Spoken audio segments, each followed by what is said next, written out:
Ромите, често наричани цигани, пристигат от Индия преди векове и се придвижват из цяла Европа.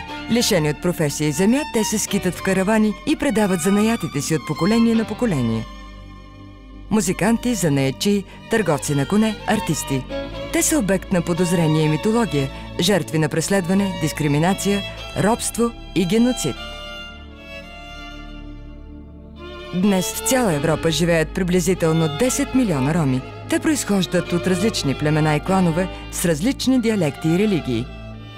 Отблъснати в границите на обществото, ромите създават домовете си в градове, предградия и изолирани селища в цяла Европа.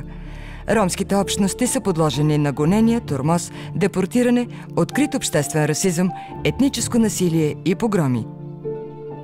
През 2010 година стотици роми бяха експулсирани от Франция, а в Италия хиляди останаха без дом след систематично разрушаване на катуните им.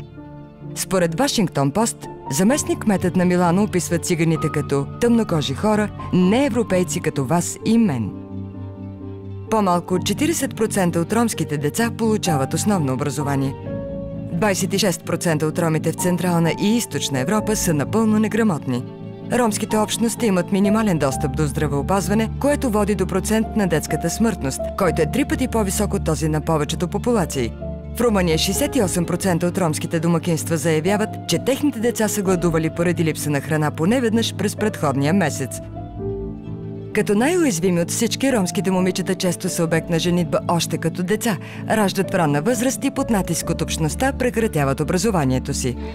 Ромите са и най-бързо нарастващата демографска група в Европа, чието младежи търсят начин за препитание и място за създаване на дом. Те са лекари, адвокати, музиканти, артисти, студенти, учители, гласоподаватели и лидери.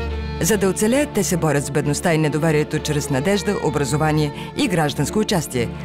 Ромите са европейски граждани, на които са дадени пълните права и отговорности, но които до голяма степен са изключени от преимуществата на демократичните свободи и икономическия напредък.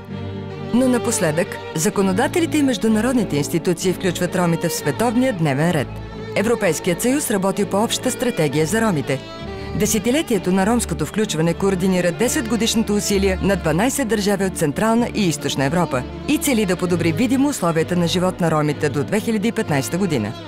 От 2003 година насам Националният демократически институт овластява ромските общности да изразяват мнението си и да правят реални промени чрез избирателните урни, застъпничеството на медиите и местното самоуправление.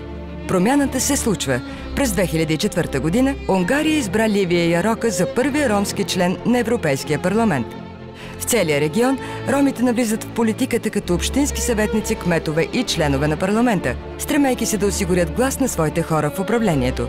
Само в Словакия гласоподавателите избраха 29 ромски кандидати, включително една жена, да оглавят техните общности като кметове.